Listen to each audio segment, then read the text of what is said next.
Episode 13।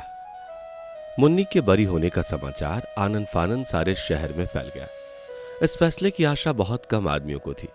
कोई कहता था जज साहब की स्त्री ने पति से लड़कर फैसला लिखाया, रूठ कर मैके चली जा रही थी। स्त्री जब किसी बात पर अड़ जाए तो पुरुष कैसे नहीं कर दे।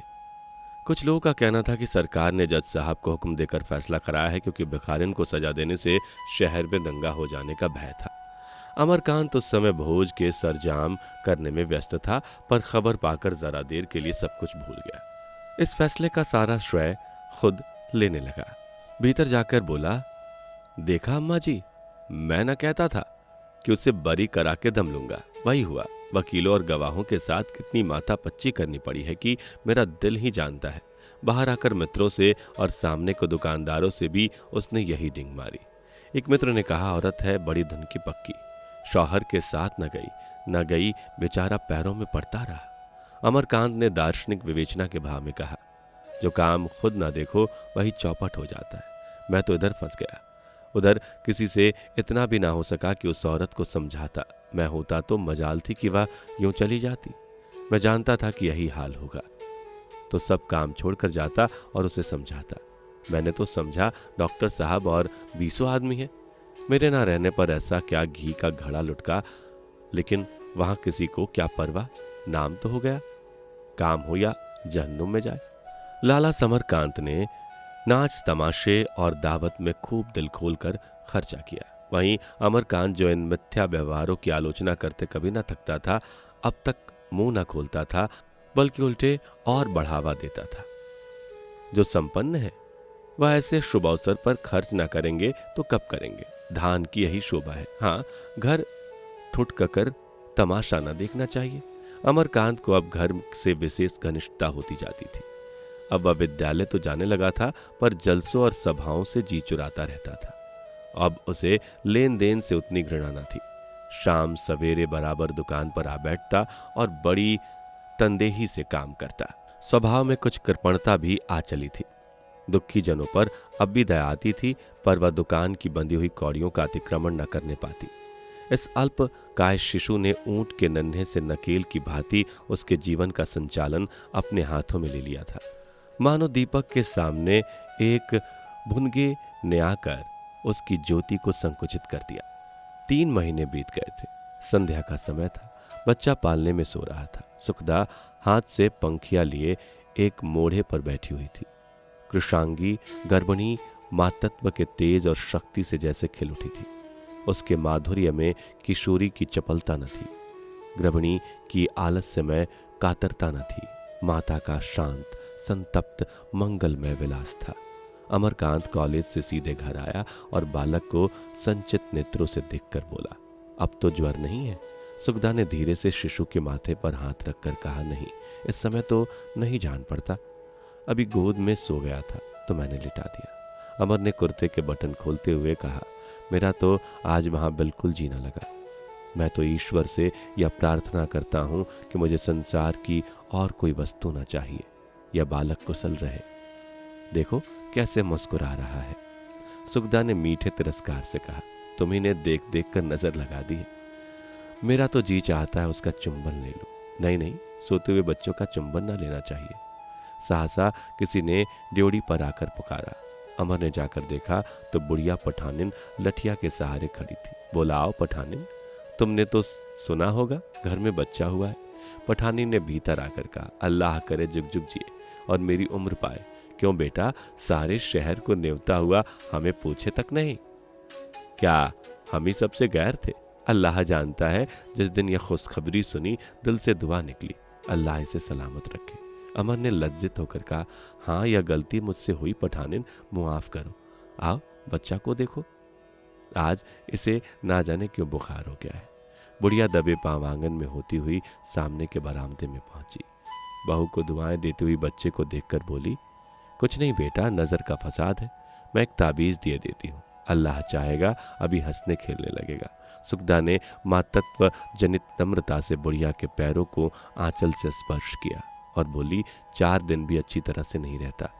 माता घर में कोई बड़ी बूढ़ी तो है नहीं, मैं क्या जानूं कैसे क्या होता है। मेरी अम्मा है, वह रोज तो यहाँ आ नहीं सकती, ना मैं ही रोज उनके पास जा सकती हूँ। बुढ़िया ने फिर आशीर्वाद दिया, बोली, जब काम पड़े मुझे बुला लिया करो बेटा, मैं और किस दिन के लिए जीती हूँ। जरा तुम मेरे साथ चले चलो भैया, मैं ताबीज दे दूँ। बुढ़िया ने अपने सलूके की जेब से एक रेशमी कुर्ता और टोपी निकाली और शिशु के सिरहाने रखते हुए बोली, यह मेरे लाल की नजर है बेटा, इसे मंजूर करो। मैं और किस लायक हूँ, सकीना कई दिन से सीकर रखे हुए थी।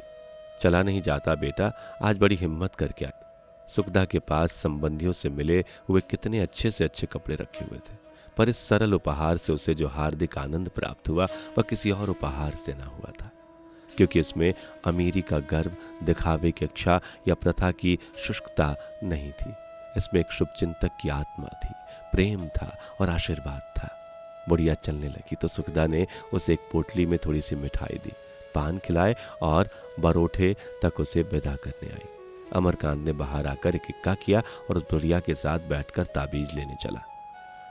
गंडे ताबीज पर उसे विश्वास न था, पर वृद्धजनों के आशीर्वाद पर था। उस ताबीज को वह केवल आशीर्वाद समझ रहा था। रास्ते में बुढ़िया ने कहा, मैंने तुमसे कहा था वह तुम भूल गए बेटा। अमर सचमुच भूल गया था। शर्माता हुआ बोला, हाँ पठानिन, मुझे याद नहीं आया, मुआफ करो। वही सकीना के बारे में। अमर ने माथा ठोकर कहा, हाँ माता, मुझे बिल्कुल ख्याल ना रहा। अब तो ख्याल रखो बेटा, और कौन बैठा हुआ है जिससे कहूँ। इधर सकीना ने कई रुमाल बनाए, कई टोपियों के पल्ले भी काढ़े, पर जब चीज बिकती नहीं तो दिल नहीं बढ़ता। मुझे बस सब चीजें दे दो, मैं भिजवा दूंगा। तुम्हें तकलीफ ना होगी? कोई तकलीफ नहीं। भला इसमें क्या तकलीफ? अमरकांत को बुढ़िया घर में ना ले गई। इधर उसकी दशा और भी हीन हो गई थी। रोटियों के भी लाले थे। घर की एक एक अंगुल जमीन पर उसकी दरिद्रता अंकित हो रही थी। उस घर में अमर को क्या ले जाती? बुढ़ापा निसंकोच होने पर भी कुछ पर्दा रखना ही चाहता है। या उसे इक्के पर ही छोड़कर अंदर गई और थोड़ी देर में ताबीज और रुमालों की बचकी लेकर आ पहुंची। ताबीज उसके गले में बांध देना, फिर कल मुझसे हाल कहना। कल मेरी तातील है, 2-4 दोस्तों से बात करूंगा, शाम तक बन पड़ा तो आऊंगा, नहीं फिर किसी दिन आऊंगा। घर आकर अमर ने ताबीज बच्चे के गले में बांधी और दुकान पर जा बैठा। लाला जी ने पूछा, कहाँ गए थे? दुकान के वक्त कहीं मत जाया करो। अमर ने क्षमा प्रार्थना के भाव से कहा, आज पठानी आई थी, बच्चे के लिए ताबीज देने को कहा था, वही लेने चला गया। मैंने अभी देखा, अब तो अच्छा मालूम होता है। दुष्ट ने मेरी मूछें पकड़कर खींच ली। मैंने भी कसकर एक घूंसा जमाया बच्चे को।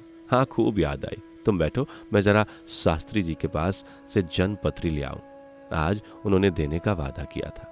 लाला जी चले गए तो अमर फिर घर में जा पहुंचा और बच्चे को गोद में लेकर बोला, क्यों जी, हमारे बापू की मूछें उखाड़ते हो? खबरदार जो उनकी मूछें छुई, नहीं तो दांत तोड़ दूंगा।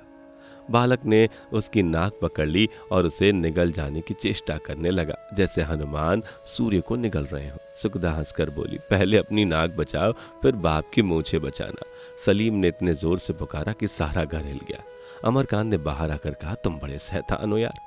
ऐसे चिल्लाए कि मैं घबरा गया। किधर से आ रहे हो? आओ कमरे में चलो। दोनों आदमी बगल वाले कमरे में गए। सलीम ने रात की एक गजल कही थी, वही सुनाने आया था। गजल कह लेने के बाद जब तक वह अमर को सुना न ले उसे चैन न आता था। अमर ने कहा, मगर मैं तारीफ ना करूंगा, यह समझ लो। शर्त तो जब है कि तुम तारीफ ना करना चाहो फिर भी करो। यही दुनियाएं उलगत में हुआ करता है, होने दो। तुम्हें हंसना मुबारक हो, कोई रोता है रोने दो। अमर ने झूम कर कहा, लाजवाब शेर है भाई, बनावट नहीं, दिल से कहता हूं। कितनी मजबूरी है, वाह। सलीम ने दूसरा शेर पढ़ा, कसम ले लो जो शिकवा हो तुम्हारी बेवफाई का, किए को अपने रोता हूं, मुझे जी भर के रोने दो। अमर, बड़ा दर्दनाक शेर है। रोंगटे खड़े हो गए, जैसे कोई अपनी बीती गा रहा हो। इस तरह सलीम ने पूरी गजल सुनाई। अमर ने झूम झूम कर सुनी, फिर बातें होने लगी। अमर ने पठानिन के रुमाल दिखाने शुरू किए। एक बुढ़िया रख गई है, गरीब औरत है, जी चाहे 2-4 ले लो। सलीम ने रुमालों की तरफ देखकर कहा, चीज तो अच्छी है यार, लाओ 1 दर्जन लेता जाओ। किसने बनाया है? उस बुढ़िया की एक पोती है। अच्छा, वही तो नहीं जो एक बार कचहरी में पगली के मुकदमे में गई थी? माशूक तो यार तुमने अच्छा छांटा। अमरकांत ने अपनी सफाई दी, कसम ले लो जो मैंने उनकी तरफ देखा भी हो। मुझे कसम लेने की जरूरत नहीं। तुम्हें वह मुबारक हो। मैं तुम्हारा रकीब नहीं बनना चाहता। दर्जन रुमाल कितने के हैं? जो मुनासिब समझो दे दो। इसकी कीमत बनाने वाले के ऊपर मुनहसर है। अगर उस हसीना ने बनाए हैं तो फी रुमाल 5 रुपए, बुढ़िया या किसी और ने बनाया है तो फी रुमाल 4 आने। तुम मजाक करते हो, तुम्हें लेना मंजूर नहीं है। पहले यह बताओ किसने बनाया? बनाए सकीना नहीं है। अच्छा, उसका नाम सकीना है। मैं तो फिर रुमाल 5 रुपए दूंगा। शर्त यह है कि तुम मुझे उसका घर दिखा दो। हाँ, शौक से, लेकिन तुमने कोई शरारत की तो मैं तुम्हारी जानी दुश्मन हो जाऊंगा। अगर हमदर्द बनकर चलना चाहो तो चलो। मैं तो चाहता हूं कि उसकी किसी भले आदमी से शादी हो जाए। कोई तुम्हारी निगाह में ऐसा आदमी, बस यही समझ लो उसकी तकदीर खुल जाएगी। मैंने ऐसी सलीकेदार और हयादार लड़की नहीं देखी। मर्द को लुभाने के लिए औरत में जितनी बातें हो सकती हैं वह सब उसमें मौजूद है। सलीम ने मुस्कुरा कर कहा, मालूम होता है तुम खुद उस पर रीत चुके हो। हुस्न में तो वह तुम्हारी बीबी के तलवों के बराबर भी नहीं। अमरकांत ने आलोचक के भाव से कहा, औरत के रूप ही सबसे प्यारी चीज नहीं। मैं तुमसे सच कहता हूं, अगर मेरी शादी नहीं हुई होती और मजहब की रुकावट ना होती तो मैं उससे शादी करके अपने को भाग्यवान समझता। आखिर उसमें ऐसी क्या बात है जिस पर तुम लट्टू हो? या तो मैं खुद नहीं समझ रहा हूं, शायद उसका भोलापन हो। तुम खुद क्यों नहीं देख लेते? मैं यह कह सकता हूं कि उसके साथ तुम्हारी जिंदगी जन्नत बन जाएगी। सलीम ने संदिग्धा भाव से कहा, मैंने अपने दिल में जिस औरत का नक्शा खींच रखा है वह कुछ और ही है। शायद वैसी औरत मेरी ख्याली दुनिया के बाहर कहीं होगी भी नहीं। मेरी निगाह में कोई आदमी आएगा तो बताऊंगा। इस वक्त तो मैं ये रुमाल लिए लेता हूं। 5 रुपए से कम क्या दूं? सकीना कपड़ों भी सिल लेती होगी। मुझे उम्मीद है कि मेरे घर में उसे काफी काम मिल जाएगा। तुम्हें भी एक दोस्ताना सलाह देता हूं, वहां बहुत अमदोरत्ती ना रखना, नहीं बदनाम हो जाओगे। तुम चाहे कम बदनाम हो, उस गरीब की जिंदगी तो खराब हो जाएगी। ऐसे भले आदमियों की कमी भी नहीं है जो इस मामले को मजहबी रंग देकर तुम्हारे पीछे पड़ जाएंगे। उसकी मदद तो कोई ना करेगा। तुम्हारे ऊपर उंगली उठाने वाले बहुत तेरे निकल आएंगे। अमरकांत में उड़नतता न थी, पर इस समय वह झल्ला कर बोला, मुझे ऐसे कमीने आदमियों की परवाह नहीं। अपना दिल साफ रहे तो किसी बात का गम नहीं। सलीम ने जरा भी बुरा न मानकर कहा, तुम जरूरत से ज्यादा सीधे हो यार। खौफ है किसी आफत में ना फंस जाओ। दूसरे दिन अमरकांत ने दुकान बढ़ाकर जेब में 5 रुपए रखे, पठान इनके घर पहुंचा और आवाज दी। वह सोच रहा था सकीने रुपए पाकर इतनी खुश होगी। अंदर से आवाज आई, कौन है? अमरकांत ने अपना नाम बताया। द्वार तुरंत खुल गए। अमरकांत ने अंदर कदम रखा तो देखा चारों तरफ अंधेरा है। आज दिया नहीं जलाया अम्मा? सकीना बोली, अम्मा तो एक जगह सिलाई का काम लेने गई हैं। अंधेरा क्यों है? चिराग में तेल नहीं है। सकीना धीरे से बोली, तेल तो है, फिर दिया क्यों नहीं जलाती? दिया सलाई नहीं है। दिया सलाई भी है तो फिर चिराग जलाओ। कल जो रुमाल में ले गया था वह 5 रुपए में बिक गए। ये लो रुपए, चटपट चिराग जलाओ। सकीना ने कोई जवाब न दिया। उसकी सिसकियों की आवाज सुनाई दी। अमर ने चौंक कर पूछा, क्या बात है? तुम रो क्यों रही हो? सकीना ने सिसकते हुए कहा, कुछ नहीं, आप जाइए, मैं अम्मा को रुपए दे दूंगी। अमर ने व्याकुलता से कहा, जब तक तुम बता ना दोगी मैं नहीं जाऊंगा। तेल ना तो मैं ला दूंगा, दिया सलाई ना हो तो मैं ला दूं। कल एक लैंप लेता आऊंगा। कुप्पी के सामने बैठकर काम करने से आंखें खराब हो जाती हैं। घर के आदमी से क्या पर्दा? मैं अगर तुम्हें गैर समझता तो इस तरह बार बार क्यों आता? सकीना सामने से साइबान में जाकर बोली, मेरे कपड़े गीले हैं। आपकी आवाज़ सुनकर मैंने चिराग बुझा दिया। तो गीले कपड़े क्यों पहन रखे हैं? कपड़े मैले हो गए थे, साबुन लगाकर रख दिए थे। अब कुछ नहीं पूछिए। कोई दूसरा होता तो मैं किवाड़ ना खोलती। अमरकांत का कलेजा महसूस उठा। उफ, इतनी घोर दरिद्रता, पहनने को कपड़े तक नहीं। अब उसे ज्ञात हुआ कि कल पठानिन ने रेशमी कुर्ता और टोपी उपहार में दी थी।